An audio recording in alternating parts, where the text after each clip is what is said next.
It's time to find your seats.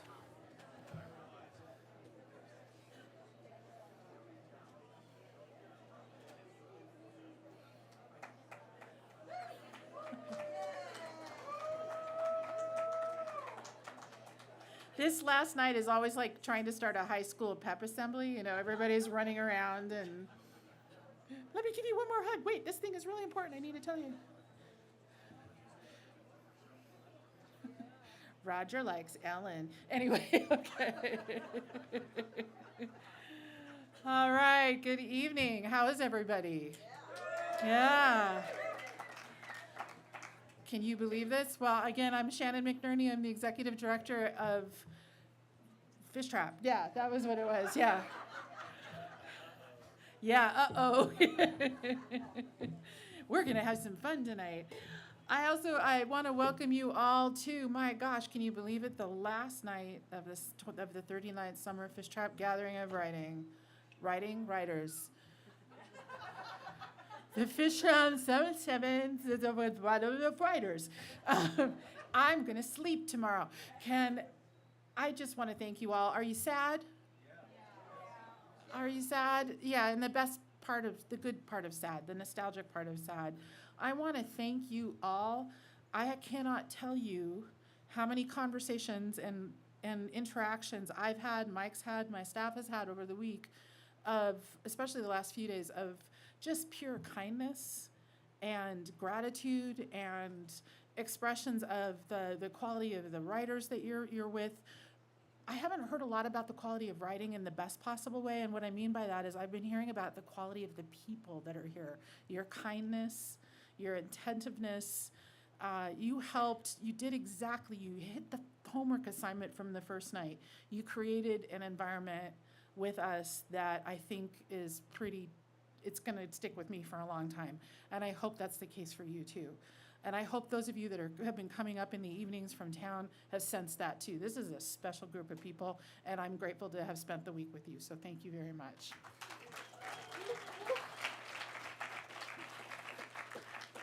I'm going to give you a little insider info. This is the keynote presentation. This is one of the few things we do not live stream as it happens to the public. However, this event, along with all of the craft talks and the presentations you had during the afternoon at the end of July, will all be live. So you will have them, they will be live on YouTube to the whole world. And if you didn't come to last year's Summer Fishtrap, you can find all those there too. So do know that. I just wanted to let you know that and tell your friends. When they say, what do you say what they missed? Well, do this now, do it next year, and you will be all good to go. I also want to let you know, too, that the Lodge has already reserved a block of rooms for next year's Summer Fishtrap, so it's not too early to make your plans, so there you go. Tonight, I want to tell you a little bit about what we're going to do. We have readings from our amazing Fishtrap fellows. Mike told me the other day, he says, yeah, these guys are going to be faculty someday. So I'm excited to have Indira and Sam read for you tonight, and of course Alan. I said that, yeah, you know, we talked a little bit about how the other night that Kim feels like he's ours. I think for a lot of folks in Wallowa County, they have the same feeling about Alan. She belongs to us. So thank you for coming home and reading for us, or presenting for us tonight. But before we get started, I have to do the thank yous, and this time, you ready? Buckle up. I want to hear you say this, like shout real loud because she's right there. I want to thank the Book Loft.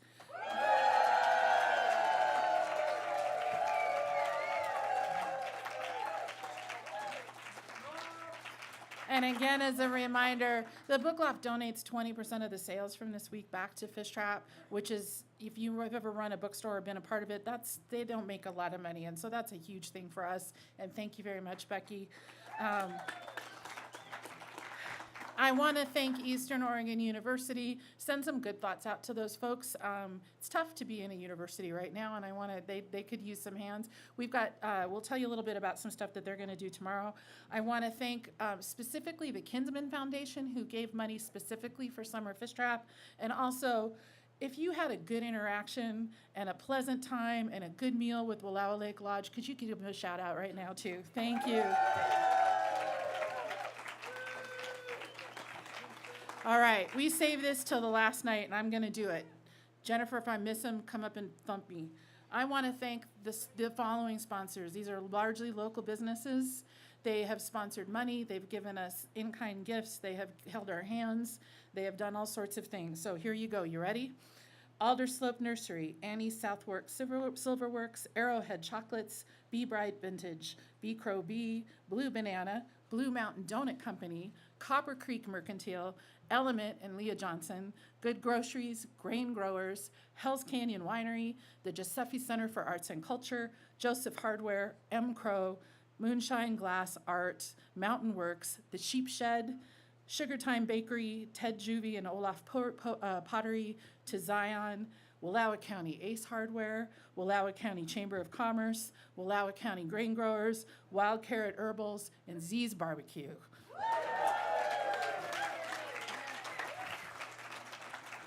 Some of you have asked me this week what makes this place special. Those people make this place special, so thank you very much. So, Jennifer Hobbs. I'm going to bring Jennifer Hobbs. We're going to start with a prize. This is the final fish trapper drawing. Jennifer, do you have what we said? We had signed up 8 new fish trappers 10 brand new fish trappers this week. Thank you so much. This is the final fish trapper drawing. It's exciting. Oh, sorry. Please don't hurt yourself. I love you. I would miss you. Okay. Are we ready? Chase Van, oh boy. Chase Van, oh boy, congratulations. Thank you to all the fish trappers. You make our world go round. And we're gonna do the first of the 3 raffle drawings, and I would like to invite, some of you haven't gotten to spend time with this remarkable human being, but I'm gonna invite Janice Carper up and talk about her, because she hates it when I do that. There's things, she does the sound, a lot of you know she's a musician. What some of you may not know is that she's been at Fish Trap for 21 years. She also did all of the graphic design on she does our graphic designs for the sweatshirts and the old ones, the new ones, all of the posters. She's my friend. And she hates it when I do this. So Janice is gonna draw the drawing. So if you don't like the results, you can also blame Janice, so. It's also like a really small hole in the top. What's this first one for? What is this for? This is for package number 1. I know you all remember exactly what that is. We have Kathy Beelan. All right, Okay. Kathy. Go ahead, get in the mic so we can hear. You don't need to get up at this moment. Your prize awaits you. And you can collect it so you don't have to keep track of it out here. just, number But 1. congratulations. Yeah, That's package number 1, and your tag will be on number 1. All right, you ready? You got 2 more. 2? Yeah. I'll shake it, you pull. Okay. Then again, they blame you. Okay. See how that works? All right. I'm cheering. Oh, I'm reading. Oh, he's not here right now because he's sick. Elliot Trico got this. Yay! All right. Sit down. 3? Yep, number 3. Shake her up. Okay. I'm tired. It's like pulling a tarot card. All right. Oh, I'm ready. Okay. Paula McKay, number 3, which I think is the faculty books.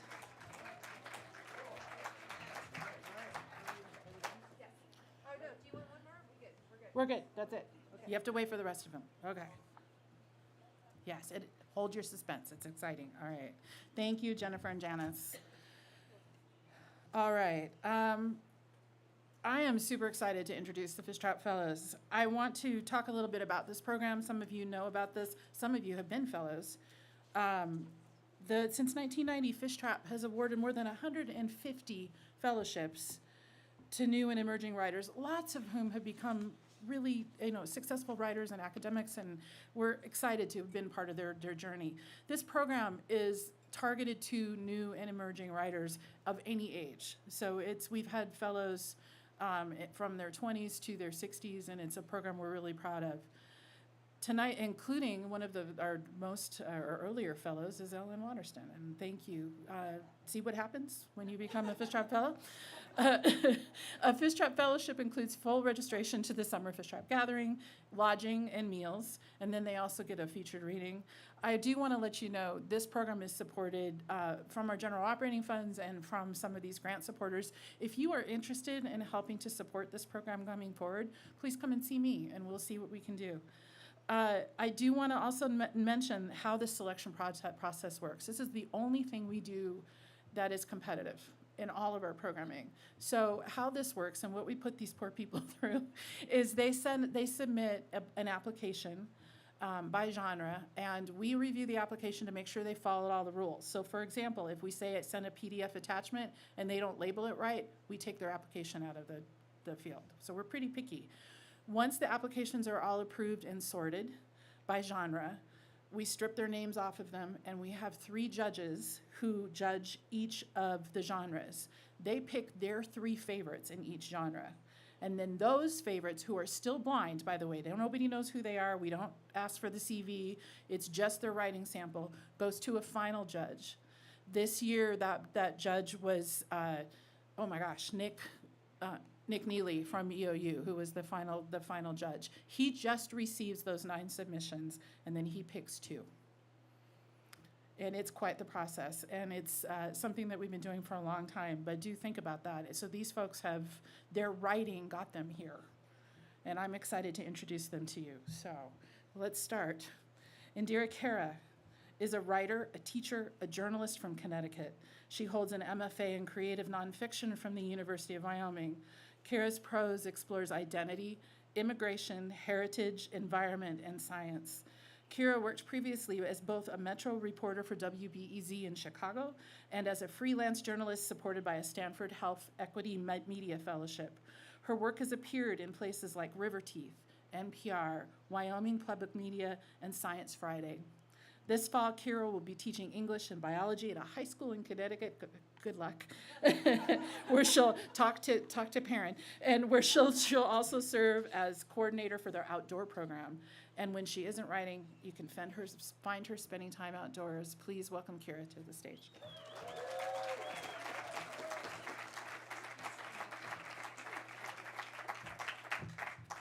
Okay, hello.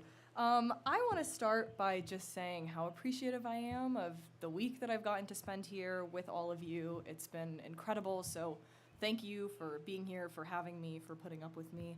I'm going to read sort of 2 pieces. One of them is an excerpt, but what I want to start with is a piece that was inspired by a prompt that Craig gave us in our workshop. So Craig asked us to choose an object that captured our American story and write about it or talk about it. And I had a difficult time picking one object, and so this is what came of that. So here I go. See, my American object could be the safe that is always in my parents' closet, stalwart guardian of the J1, the green cards, and finally, in 2014, after a citizenship test and 20 years in America, their shiny eagle-embossed passports. In case of emergency, save the documents that prove you are where you belong. And how lucky, and I know how lucky, to choose to immigrate, to choose to work, to have an American object like a safe for documents that prove you are where you belong. Or it could be a map of the Radcliffe Line, the scrawled line of partition drawn hastily across the Punjab, where my father is from, and Bengal, where my mother is from, in 1947, as a British parting gift, a border which resulted in the largest forced migration in human history. It could be a small family tree I draw by hand, with my parents, my grandparents, maybe my great-grandparents. I made peace with stark genealogical endings a long time ago. I could give you a genetic dispatch, tabulating my risk for high cholesterol and diabetes, invisible generations of stress-battered alleles, unsure when to finally rest. But what about the sweet-smelling piles of grass that my father makes with his lawnmower as he discovered the all-American wonder of a yard? Or my mother's flowers, her asparagus plants, which my father accidentally beheaded, trigger-happy, with a weed whacker? Or the bottled nights when I'm home now, when for a brief minute I lie between my parents like I am a child again. Even better, I'll hand you the flecked stubble my father left in the sink when he shaved before going to the airport, better clean shaven than not. How about a lockpick for my mother's bedroom door? Or the American flag I let touch the ground at a Memorial Day parade, noticed by another child who I thought would tell the police, who would tell Homeland Security, who would get me arrested, because it felt entirely plausible that George Bush had nothing better to do. Or the stacked boxes of microwave popcorn in Stop and Shop with indecipherable flavors that Khera and I laugh over when we are 16, extreme butter, movie theater butter, butter lovers. I can give you pieces of a blue credit card my father still keeps in his wallet as a reminder to never owe like that again. I can give you a bowl of my mother's rajma, followed swiftly by a bowl of my own, significantly worse. But what I'd like to give you most of all is my gratitude captured in a strainer that also holds the grief. Thank you.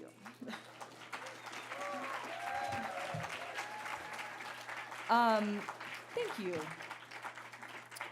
The next and also final thing I'm going to read is an excerpt from a longer project that's called Rawalpindi. So this project is hybrid fiction, nonfiction, and it's based on a series of chemical experiments that took place on the military base in Pakistan where my grandfather grew up. His family owned a movie theater there. And so I tell this story with a cast of characters that are fictional, but I also include my own voice. So the excerpt I'm going to read is from the perspective of the girl, who is 13, and based on my grandfather. And there is also an I, which is me, the narrator. And also for some context, I use the phrase the Raj repeatedly in this, which just refers to the period of British rule on the South Asian, subcontinent. Right. Her father says Rawalpindi has never seen such earth-shattering rain as this summer of 1939. As he speaks, he turns to the new popcorn machine. He plunges a scoop into the vibrant yellow mixture new from England and jostles the kernels. As the girl watches him mix, she thinks he has forgotten the way it rained on the night of her birth. Her father's hands become more gnarled with every day that passes. The one gold-plated band on his left hand stretches tight around his ring finger, knuckles bulbous and inflamed. She tends to his hands every evening. She massages them, cracks his knuckles, uses warm oil to loosen the joints. The father and daughter do not own this theater on the barracks. No, it is owned by a powerful Sikh family, but she and her father work here and have found shelter between picture halls and musty carpet. Before shows, father and daughter work at a central counter in the lobby next to the new popcorn machine. They are perched at the counter in a sea of bright red carpet beneath an intricately carved plaster ceiling, portioning kernels into striped containers.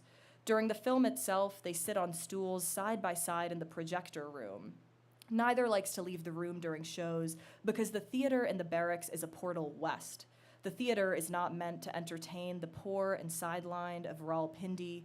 The theater is designed for high-ranking British officers, the occasional well-liked soldier, and wealthy Indians to be transported away from the Raj by English film. Father and daughter can hardly understand the language of the films, let alone the subtle flexings of power that are staged during these weekly showings. Father and daughter stay with their hissing, clattering projector. Tonight's film is The Wizard of Oz, a film about, it seems, a young woman named Dorothy from a place called Kansas who is swept into another world. The father and daughter had stood side by side in the projector room the day prior, loading the cartridge in a trial run before the show. As the picture started, the daughter marveled at the Kansan landscape, open plains, dusty-colored wheat, no foothills cupping the fields, unbroken land for miles. A gnarled tree stood outside the Gale home. A heavy tire, like the one she has seen bolted to the backs of the green Willys Jeeps that ferry officers, hung on a rope from a bough. The vibrant technicolor of Oz, in her opinion, does not compare to the stark black and white plains of Kansas.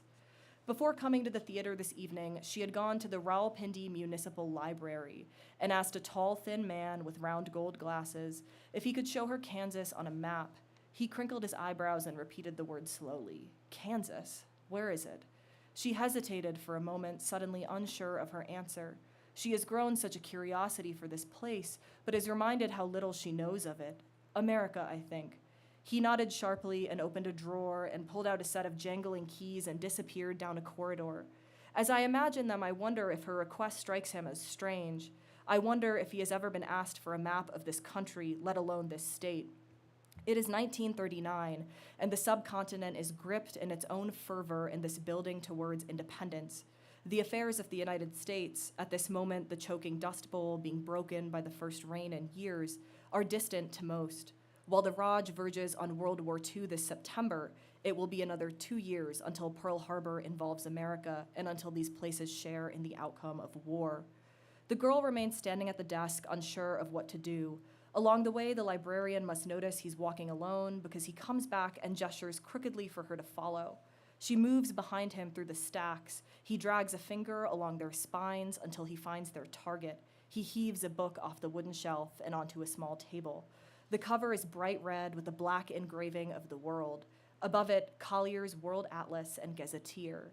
He flips through the brittle pages and she cranes over his shoulder. North America, the United States of America, the American Great Plains. And there it is, Kansas, notched rectangle, Colorado, square, Wyoming, squarer.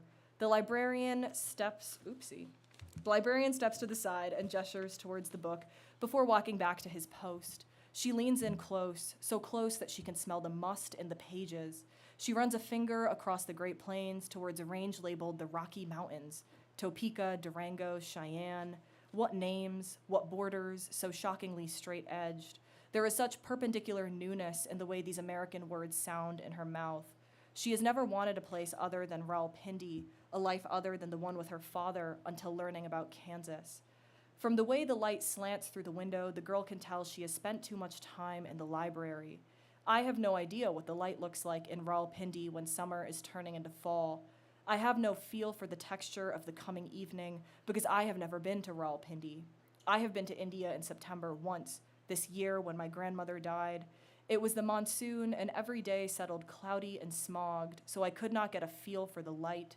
But I do know that when the sun sets in New England at the height of summer, the light is like spilled ale, and there is a moment when you are wrapped in gold. But as August turns to September, evening light weakens, still soft amber, but with a relinquished grasp, with the growing awareness of the coming autumn. This is how I remembered the light flooding the map of Kansas and Rawalpindi looks. I draw from what I know to build what I do not, to build what I wish I could hold. Thank you.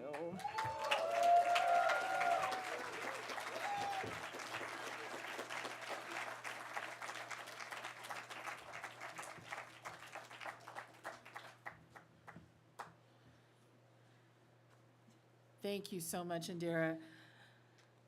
Sam, are you ready? All right. Sam Olson is raised in Portland, Oregon with family roots across Montana and holds an MFA in poetry from Oregon State University, where he just finished his first year on faculty. Congratulations. A former environmental educator in Oregon's outdoor school system, Sam has also taught poetry in Montana's public schools and juvenile detention centers. You can read his poems and essays in the Portland Review, Cutbank, Blue Stem, and Magic Canoe, among others. Please welcome Sam Olson.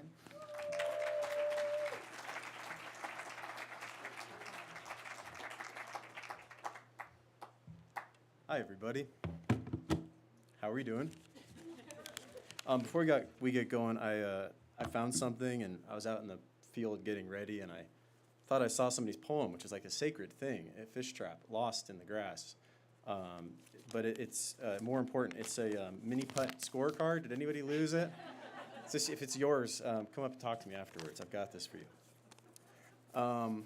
They did not give me enough time to say all the thank yous that I want to say. It's such an honor and such a gift to be here, so thank you. Thank you, Wallowa Lake Lodge.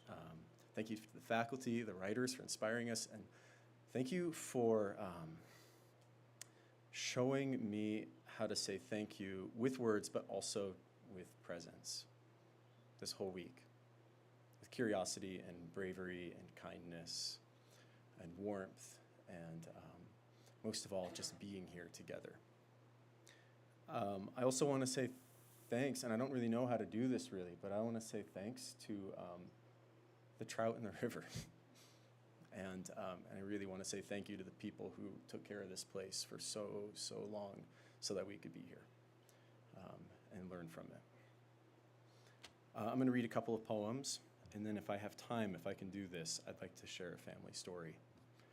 The first poem I'm going to read takes place in a landscape that many of us will drive across tomorrow. This poem is called Missoula Floods. So many nights I drove the floods cut, slept by that river, and woke in a scatter of shot shells, star-jot beer cans.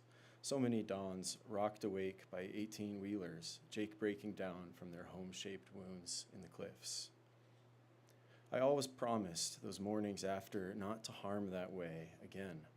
Not driving, but fleeing, boring down white lines like bright rails through Earth's crust. Little truck, pitching towards the center of a world without light, where I learned to feel my way by hand, panning the mantle's glint, tracing for what strange warmth can be found there, and following it deeper, down to the liquid core, where I once saw luminous geese plying themselves from ink-like seams and rising away, beating silently up to a starlit road to be born.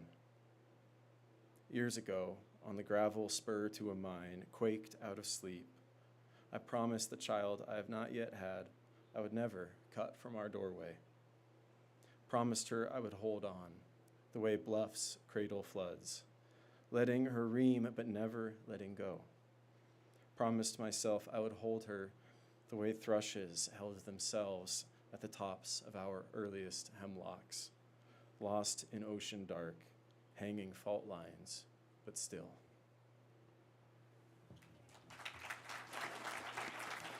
Thank you. Thanks, Laura Lee, for helping me rehearse this, too. I also have a note here by Clarissa Abir. And tell Leslie Marmon Silko she's the tops. That's what Fishtrap has reduced me to at the end of the week. A list of to-dos. Buy Grandma a milkshake when I get home. This next poem is an American story. It's also a true story. It's called To Jay, Who Picked Us Up Hitchhiking. Where we stood scared across the highway from the drawn-down lake, my friend had seen faces of ghosts stepping out of firs. Bad place to camp, you'd said. Told us it was my fly rod that made you pull over. Those cliffs are where all the kids jumped to escape, you said, in the old time, when that lake was still a river. You said your son was a fly fisher too, the world's best. Once, driving in the desert, you stopped so he could cast a while. There was a pothole, just a puddle. He dapped a fly, and a trout rose. Down through concrete, where cottonwood leaves unfurled, and the world was the scent of their sap. Either your car was too small, or we took up so much space.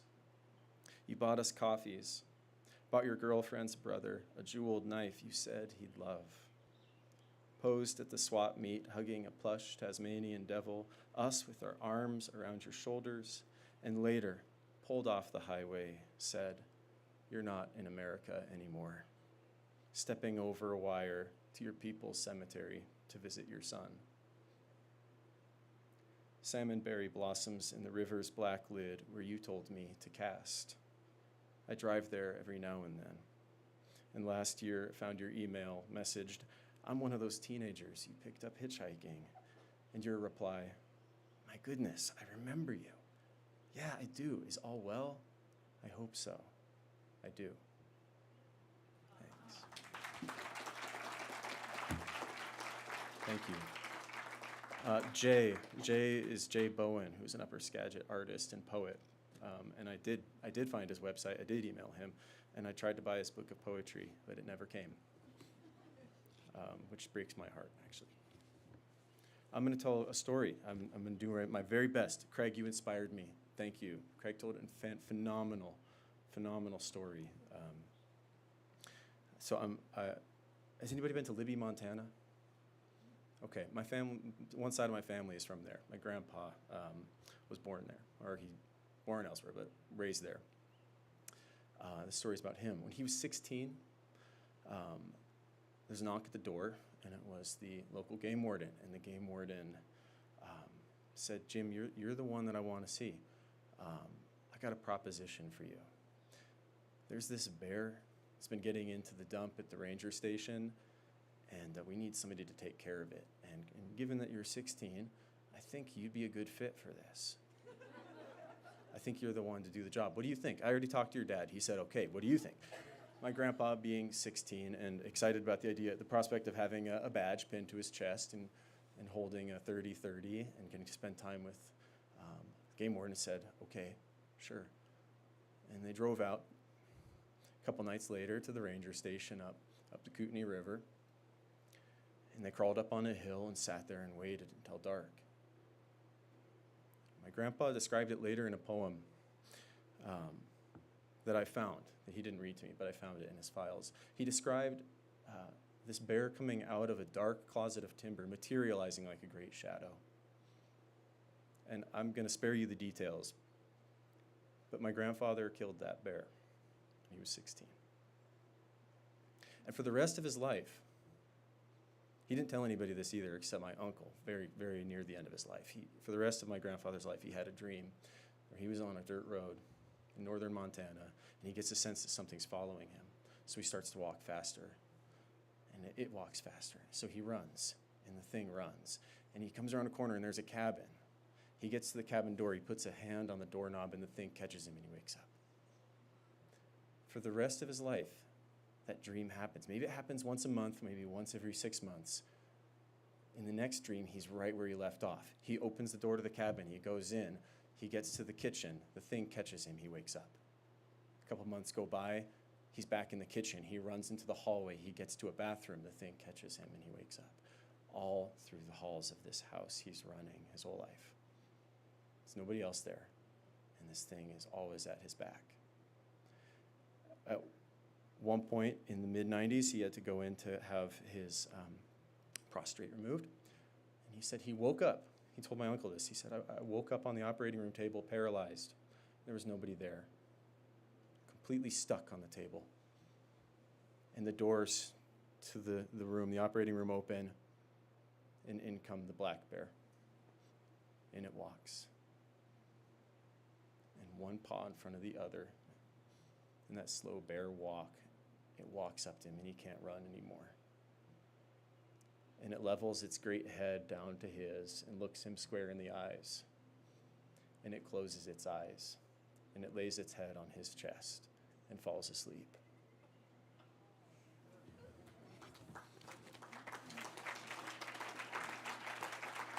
He never had that dream again.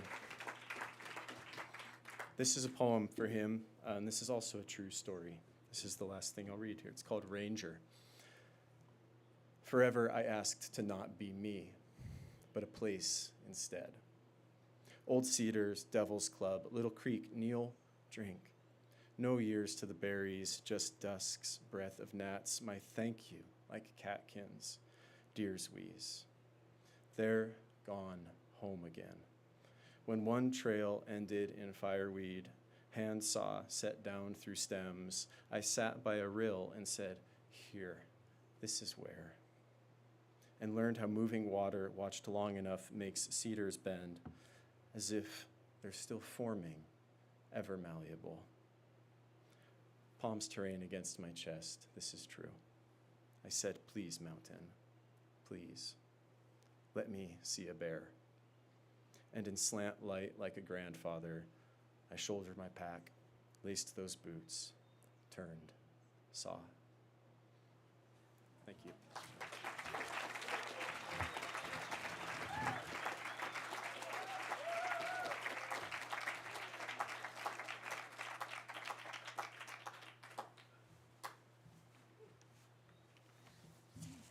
I love these guys. Thank you so much. Fellows readings are some of the most special ones we have every year. Welcome. Thank you. I would like to invite Leah Svensson up to the stage, please, with Jennifer. Leah For those, as she's walking, I'll introduce her. Leah is one of our newest board members. She's also the owner of Element and the artist for the encaustic painting that's been sitting in the fish trap all week. So could you welcome her up to the stage? Now I can blame the next drawings on you. You ready? Okay. All right. You ready? It's a tight squeeze. You ready? Oh my gosh. Try not to get the one at the very top.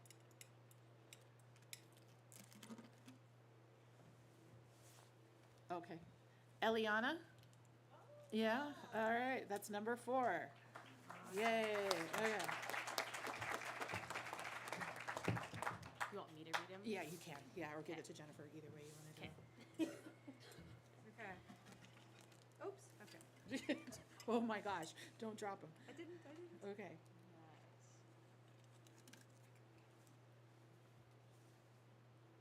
Ooh. All right. Is it?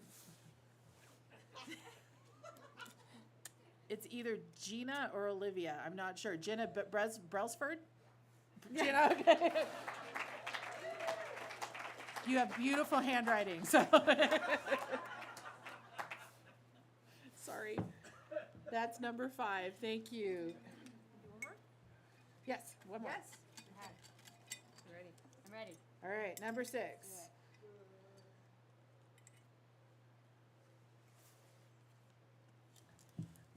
Connie Weinecke? All right, congratulations. That's the really cool Good Groceries one. Nice. Thank you all. These raffle tickets, by the way, this is a great, the money that you spend on these tickets goes to a good cause, which is us, and thank you very much. So. It's a good little palate cleanser before the highlight here. Okay. Poet, author, and columnist Ellen Waterston has dedicated herself to writing and advocating for the literary arts in the high desert region of Oregon, all the while continuing to write beautiful poetry and nonfiction works that have evolved into essential reading about Oregon and the West. In 2024, Waterston received Soapstone's Bread and Roses Award, the Literary Arts Stuart H. Holbrook Award, and was now named to, as she's currently serving, a 2-year term as Oregon's 11th Poet Laureate. She is now in the 2nd year of that term, and in that capacity so far has visited 22 of Oregon's 36 counties. Released in January of this year, her chapbook, As Far As I Can, Anthem 2026, is her 5th poetry title. She's published 4 literary nonfiction titles, including most recently, We Could Die Doing This and Walking the High Desert. Waterston is the founder of the Waterston Desert Writing Ranch, and of the annual Waterston Desert Writing Prize. Please welcome to the stage Ellen Waterston.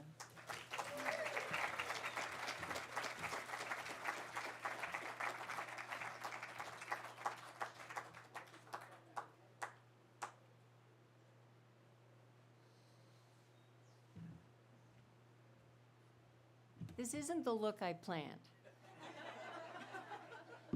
Really. It's a lot cooler underneath.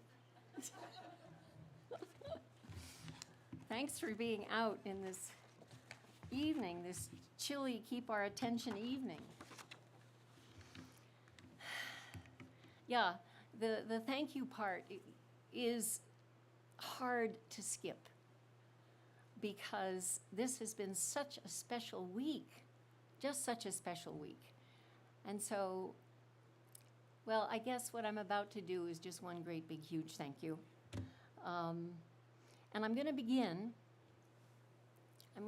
my remarks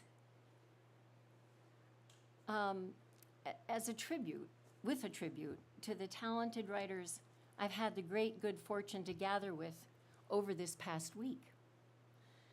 I'd like to share with all of you some of their parting thoughts in the form of a linked poem written today in the final gathering, at the last portion of the final gathering, a poem titled Burn Pile.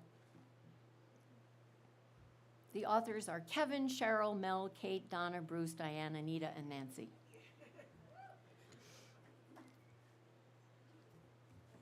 On leaving the lake as a child or an old man, Leave no trace behind. Pack out what you pack in. Leave no trace but phantom fog. I wonder at the mystery of coming and going. Just that. So simple. Coming and going. What binds also frees, but first it preaches a sermon. I sigh, gazing through my bug-spattered windshield toward the lake. It seems like a lifetime since I've been home, but only a fleeting minute that I've been here. In between, only growth remains. Driving beneath the cloudy red-gold sunset, I sing the songs I've been writing in my head. No radio, no cell reception, no speeding because of the deer. I work out the lines. I look for my rewilded self in every curve of the road, in the tawny flank bounding away, white flag waving behind, in the hovering hawk casting shadows on the flaxen field, in the mountains falling behind and rising in front, remembering to follow the tracks I left, back to the circle within the circle. Hold on. Virginia Woolf wondered if we shouldn't just burn down the institutions that do not serve us, but decided we must dismantle from the inside. The land teaches us that they both happen all the time, needing fire to sprout seeds. While bridges are being burned all around us, we build bridges, one word at a time. Bridges can be blown up, but you can't blow up a poem once it's written, read, and heard.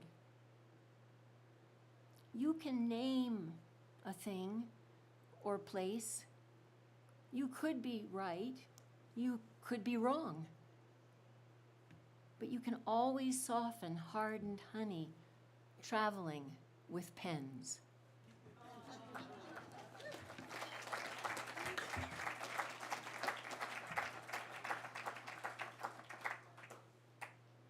I guess the thank you that would work is from 12th Night. I'll bet you know it. I can no other thanks but make. I can no other answer make, but thanks and ever thanks. Sorry, Will. Okay, eve of 250th birthday. Final evening of the 39th Summer Fishtrap gathering of writers.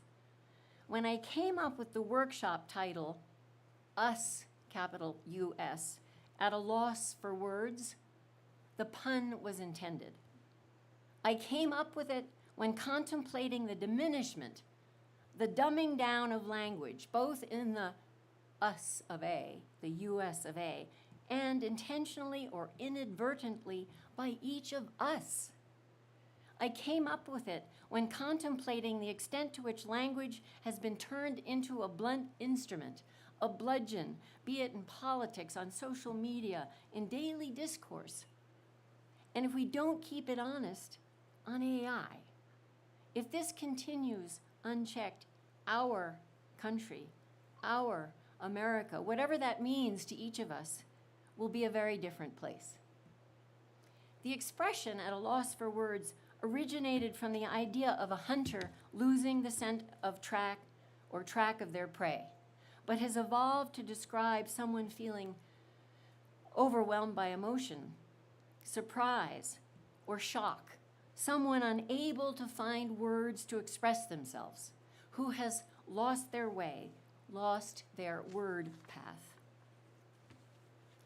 In August of 2024, I was honored, deeply honored, to be appointed Oregon's Poet Laureate for a 2-year term. And as Shannon mentioned, thank you, Shannon, for that wonderful introduction, it was announced that I'd been reappointed to a second. What an honor to continue to serve Oregon in this way, especially at this time in our state's and nation's history. I'm deeply grateful to Governor Tina Kotek for this opportunity, as well as to the Oregon Cultural Trust, the Oregon Arts Commission, Oregon Humanities, and other arts agencies, businesses, and individuals that support this important program. I have so far visited 23 out of 36 counties in the state, many more than once. I am fortunate to now have more time to visit the remaining 13, more time, well, I'll tell you in a minute what I'm gonna do. After time and miles spent offering workshops, giving presentations in schools, libraries, and community centers, I have noticed something that gives me great hope. Whether in Condon or Fields or Portland or Astoria, LeGrand or Grants Pass, and despite the cultural, political, ethnic, economic, and vernacular differences of each region, we have a shared language, a shared heart language, a common humanity that connects us. So I've come to realize that my job is to showcase poetry as an agent of a catalyst for mutual understanding, and to encourage all of us to meet on the compassionate page, to let words get us back on track, show us the way to our heart home. To that end, there are 2 projects I look forward to undertaking in the months ahead, and all of you can help with both. The first, inspired by Hood River's Indian Creek Trail Poetry Walk and other similar creative initiatives, is a statewide Poetry in Public Places initiative, or PIP. And the I in PIP is an exclamation point, so it's PIP. I'll encourage businesses, community members, tribal representatives, educators, anyone who'll listen, to display poems where they are least expected. A poster at the DMV, a table stand in a rural cafe, on a wall, an entranceway, above urinals, along park paths. Working with Oregon Humanities, a map will be created on their website showing where PIP projects are showing up. Guerrilla poetry, if you will. In addition, I'll advocate for poets from the region to be included in calls for submissions to Oregon's Percent for Art program, whereby a percentage of the budget for public construction projects such as libraries, schools, universities, prisons, municipal buildings is dedicated to art acquisition. And will also urge large private construction projects to incorporate a poem in their plans, a poem writ large on permanent display.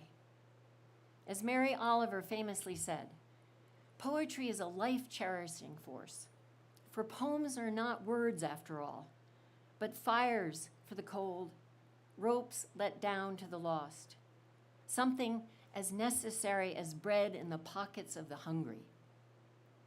The goal of the second complementary project is to showcase young Oregon poets from across the state. When doing readings, I will coordinate with my host to identify 1 or more young poets in each community to share the podium with me. Their poems will ultimately be included in Meet Me on the Divide, a collection of poems by young Oregon poets that will light our way to finding common ground through poetry, a daisy chain of verse that will connect Oregon's east, west, north, and south. Actually, both of these projects are currently underway, but it seems sort of official to say they'll begin with the second term. I don't know. I sometimes feel poetry suffers a bit by being seen as sort of exclusive, or I don't know what, a private club or something, a gallery you don't know if you're really invited into. But the evolution of spoken word, rap, AKA rhythm and poetry, or digital, duplex, cleave, countless new hybrid forms, they all remind us of the elasticity and diversity of language, remind us that poetry is everyone's game, a y'all come, and it always has been.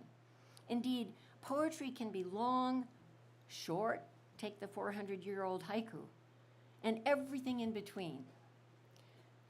At a recent meeting, or at a recent presentation at the Prineville, Oregon Kiwanis Club, when I'd concluded, a man in the back raised his hand and stood up and said, "I thought all poems were supposed to rhyme. And we got into this wonderful discussion of how different cultures form different poetry forms. And everybody looked pretty satisfied that they could claim cowboy poetry is their form. But who knew that at the Kiwanis Club in Prineville, Oregon, we go on to talk about the sonnet, where it emerged from. On and on we talked. And it was just one of those most delightful moments in these travels as poet laureate, where you really do see that we have common language and that these cultural dialects and forms that emerge are critically important to the conversation we must all have together. Speaking of short, take, for example, this one-line poem by Joseph Hutchinson, and I just want to quickly add another anecdote. I'd gone to the grocery store and I'd purchased 2 of what this poem is about, and when I got up to the checkout, I asked the weary-looking woman at the cash register if she liked poetry. Some. Well, do you mind if I read you a poem? I don't guess. No eye contact. So, holding up the subject of the poem, I recited this poem by Joseph Hutchinson. Artichoke. O heart, weighed down by so many wings.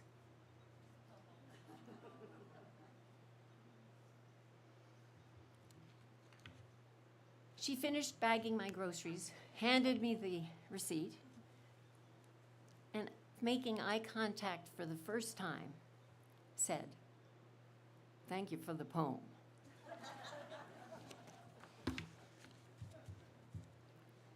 On the subject of poems, don't have to be long, can be very short. How about this from the Somali British poet Waterston, a favorite writer of mine, on coming to grips with her parents' divorce. Still together. I have my mother's mouth and my father's eyes. On my face, they are still together.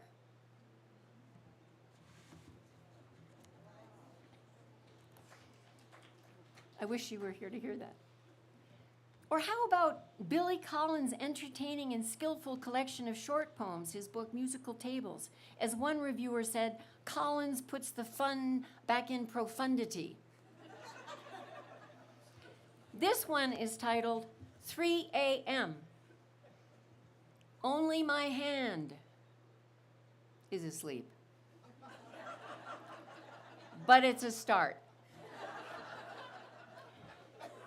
Billy Collins claims that his inspiration to write an entire collection of very short poems was by another highly regarded, distinguished American poet, A.R. Amos. You may not think so after I give you an idea of what the inspiration was for Billy Collins.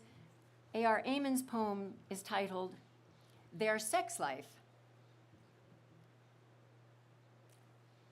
One failure on top of another.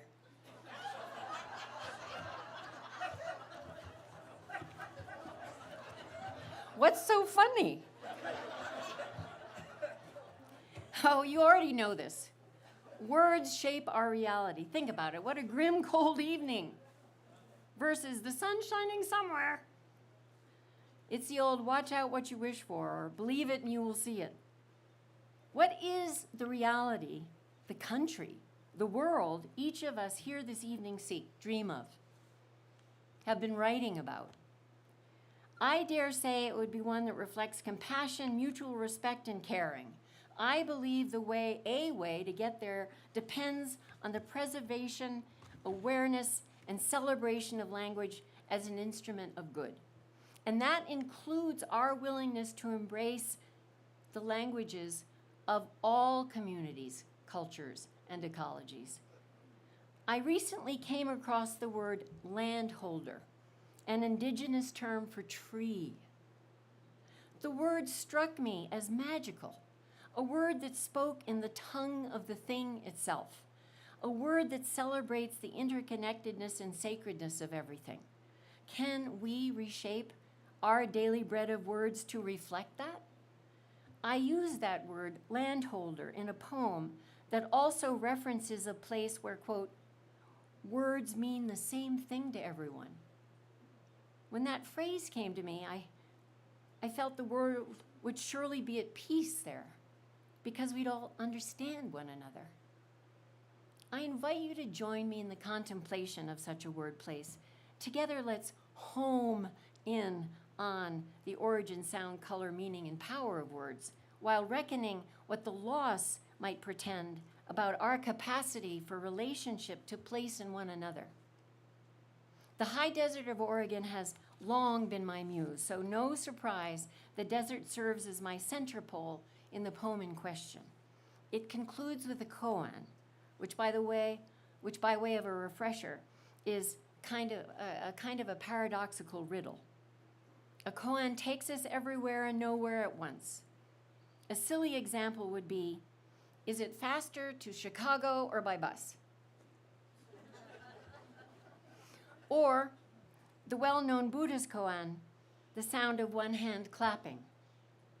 This poem, titled Lost on Purpose, references the Owyhee Canyonlands, Oregon's own Grand Canyon, all due respect, Snake River, located in the southeastern Oregon corner of Oregon's outback.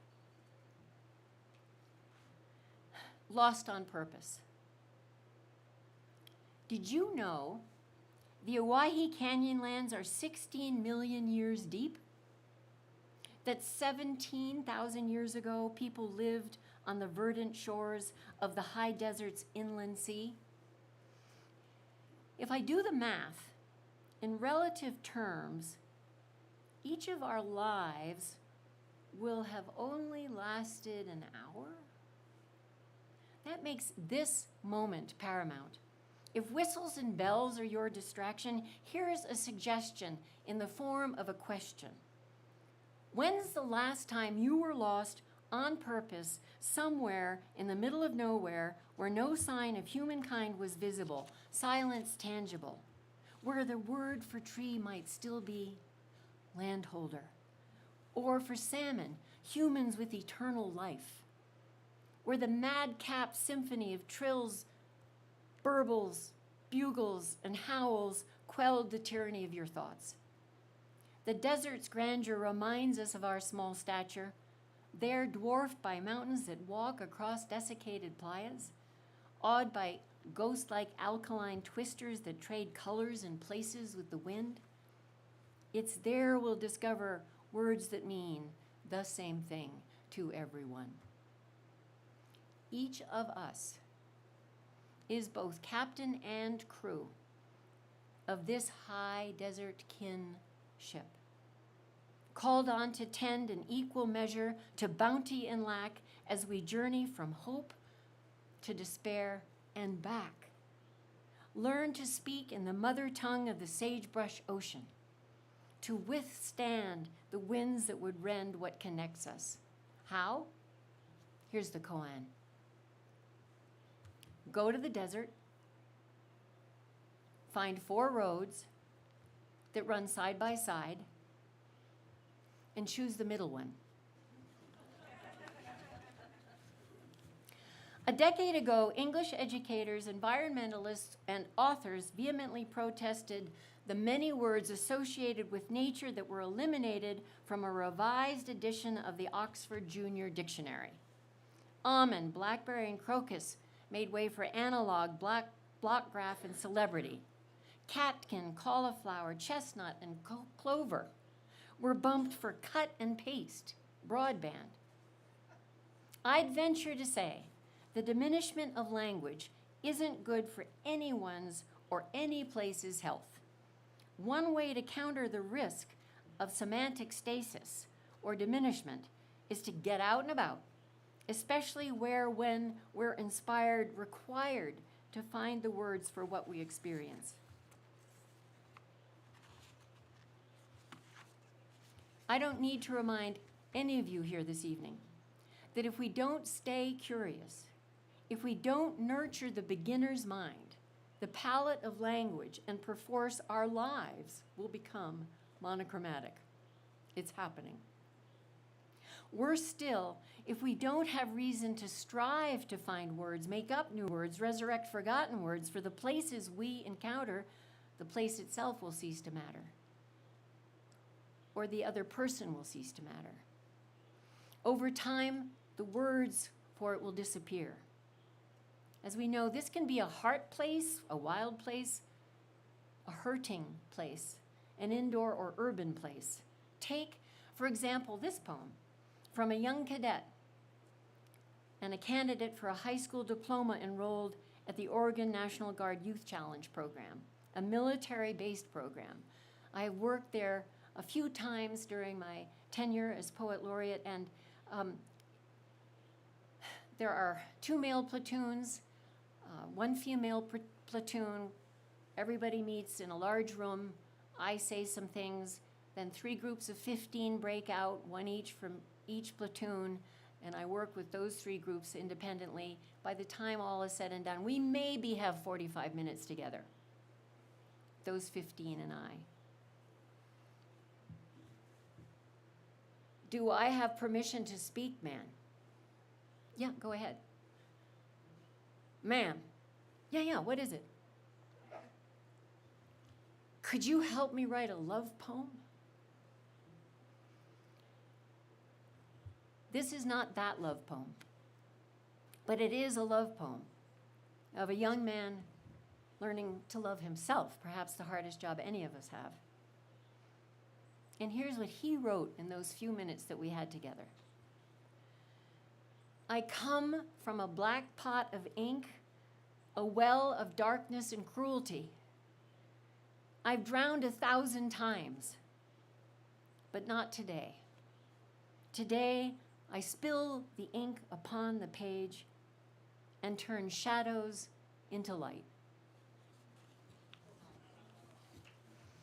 Or this excerpt from a regular high school. I have to say that youth challenge program is for kids who are just playing sideways with the world, for all, generally speaking, for very legitimate reasons.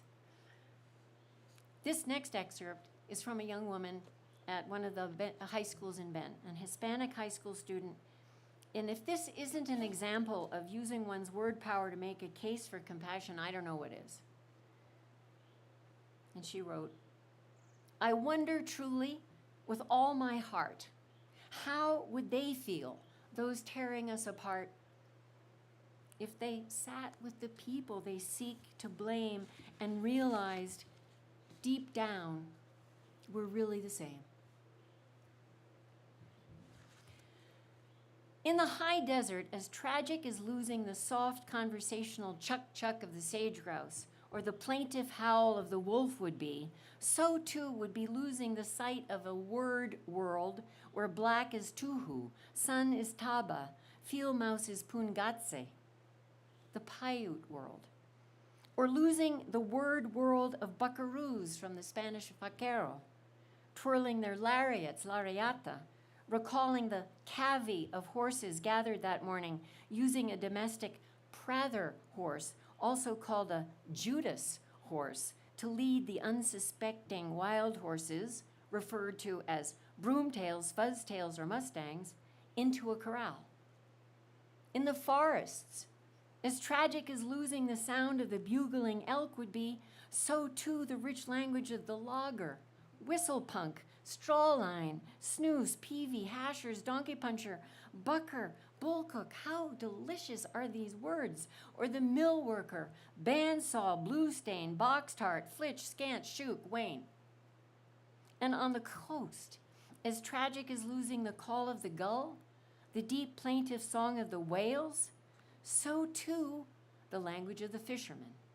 Wango curve. Puker, that's a new member of the crew.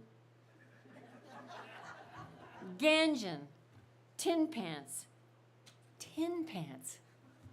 snood, corked, lunker. Anyway, at this moment in our America's time, It's critical we learn to speak each other's languages. That of critters and mountains and oceans, city speak, country speak. If we do, in case you hadn't noticed, I feel this way, I believe a collaborative, celebratory way forward can happen. Just by saying these words out loud here tonight resuscitates them, gives them a good shake, reintroduces them to our lexicon, and honors the ecologies, the work, the people, the activity, and the good and bad decisions on all sides. When we lose diversity of language, which after all is our primary currency as humans, it is a loss of experience, a depletion of imagination, and guarantees a return to our language and thought silos. In reaction to the Oxford Press episode, British author Robert Macfarlane decided to gather what he described as fine-grained terms for land and weather used by farmers, fishermen, miners, poets, as ways of describing, whose ways of describing place and practice in the British Isles were getting lost. His aim, rewild the language. Listen to some of the gems of words he stumbled across in places like Devon and Shetland. Pier, meaning a light breath of wind. Zugs, little bog islands about the size of a bucket. Words for icicle? Aquabob, Clinkerbell, Dagler. In a more comical effort, John Lloyd, another Brit, collected British names that have been recruited for, as Lloyd says, quote, the hundreds of common experiences, feelings, situations, and even objects which we all know and recognize, but for which no words exist. Some examples. Dudo, which is a village in Northumberland, also means the most deformed potato in any given collection of potatoes.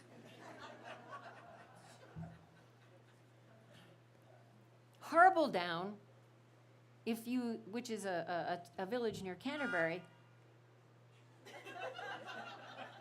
come over here and say that, is used as a verb to mean to maneuver a double mattress down a winding staircase. And from Dorset, the town of Kimmeridge, who knew? Kimmeridge also means the light breeze that blows through your armpit hair when you are sunbathing.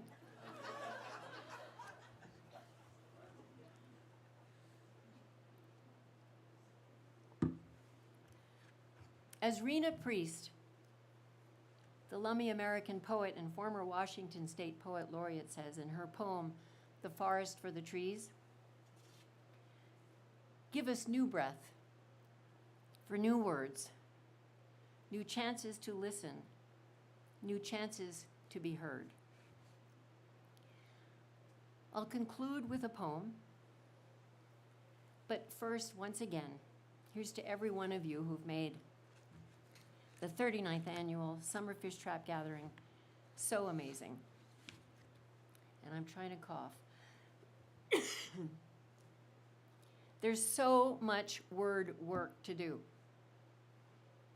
And all of us here are the ones to do it.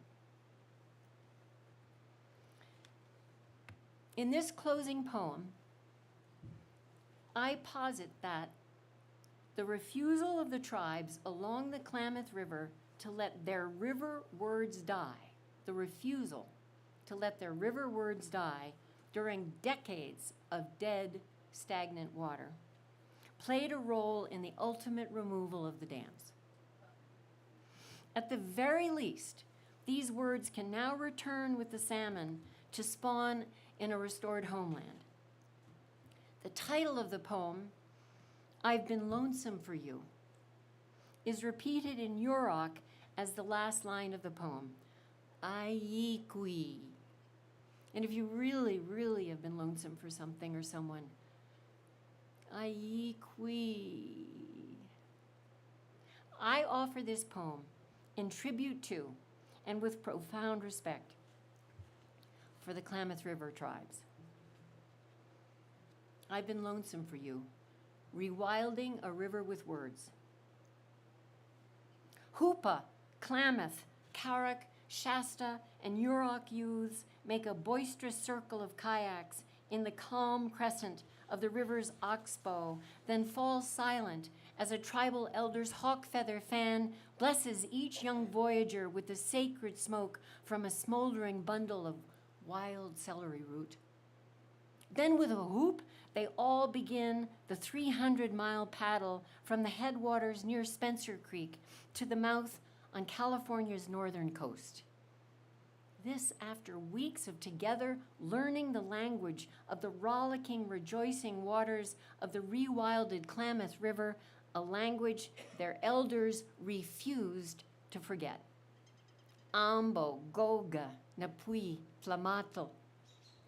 It's said if any living thing or place goes unspoken, unwitnessed for too long, it becomes faceless, unknown, prone to reckless use, or forgotten forever. The words that are the nouns of, the actions of, the descriptions of all things have to be uttered for the thing itself to live on in heart, in mind, in fact, in real time. Ishki'i, kitfin, is-ish, a'ama. Believe with me. The 5 river tribes' orisons about river rapids and salmon, their fierce loyalty to prayer, pledge, and story is what eroded the sullen concrete resolve of Copco 1 and 2, of Iron Gate and Boyle. 11 days after the last of those dams fell, and for the first time in more than 100 years, salmon returned to spawn in their natal waters. On that 11th day, a woman walked out into Spencer Creek, the northernmost tributary of the river. A Chinook swam up right next to her feet. So overcome, they say she cried for a week. Ayi-kui, ayi-kui. I've been lonesome for you. Thank you.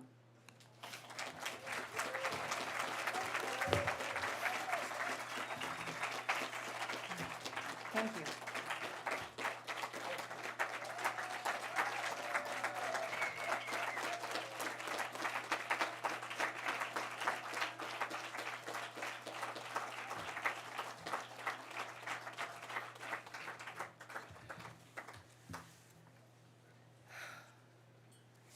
I need a minute here. Thank you. So, thank you so much. Ellen, Sam, Indira, thank you, thank you, thank you. I can't think of a better 3 people to end tonight, not end Summer Fishtrap's experience. I want to say tomorrow, just before we get to the final prizes and all of this, tomorrow there are a few things going on. This is not the end for Summer Fishtrap faculty and writers if you choose. At 8:30 tomorrow morning, I will be in the dining room because it's too cold to be out here with boxes of donuts to entice you to come and talk to me. It's a little listening session. This is the 3rd time we've done this. Super informal. Ask me questions. Tell me what you want me to know. I want to listen to what you have to say about this experience before you take off and go back to your homes. At 10 o'clock, we're gonna do the final event of Summer Fishtrap.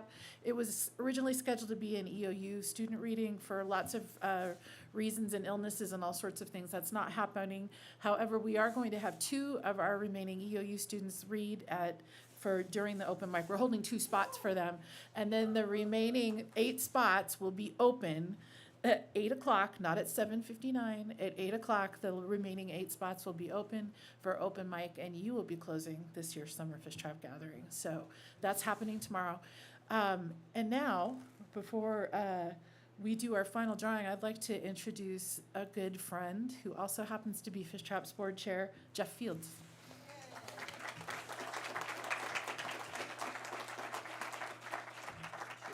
Hi. This is my time. Yes, We're gonna, it's all all for right, you. all for me. And then you're gonna draw And a then few we're going to things. draw a few things. Excellent. Yes. Hi, everybody. So I am honored to have the last words on this, from this stage tonight, with a week full of powerful words spoken before me. And I'm up here on behalf of the entire Fishtrap board to give huge credit and thank you to all of the faculty, all of the speakers, all of the participants this week, for shining a light and for sharing your American story and contributing to all of our American story together.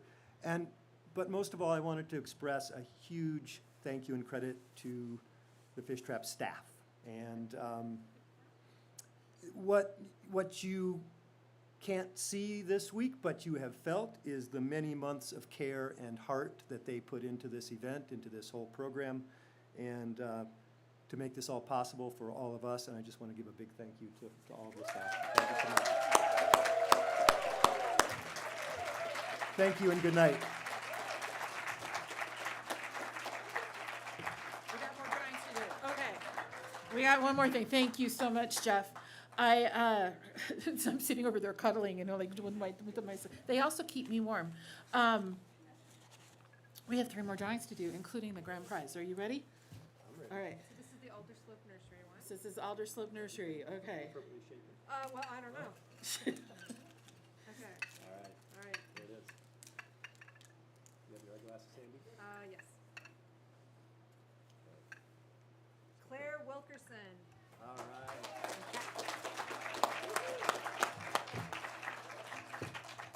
2 more. Oops, not that one. Oh, that one. Okay.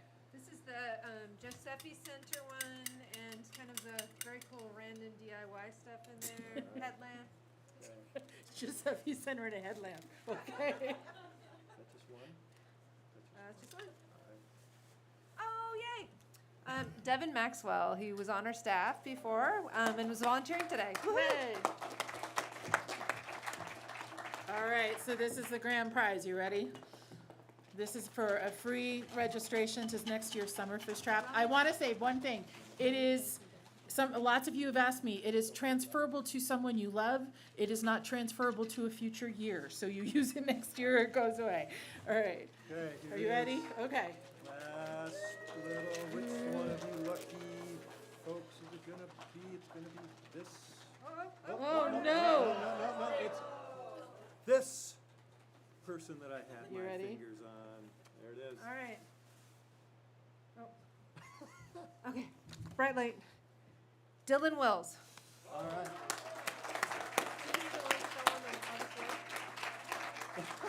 And with that, please feel free to come inside.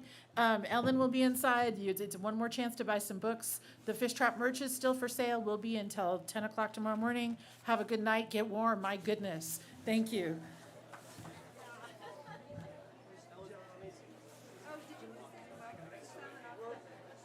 Oh, yeah, we can.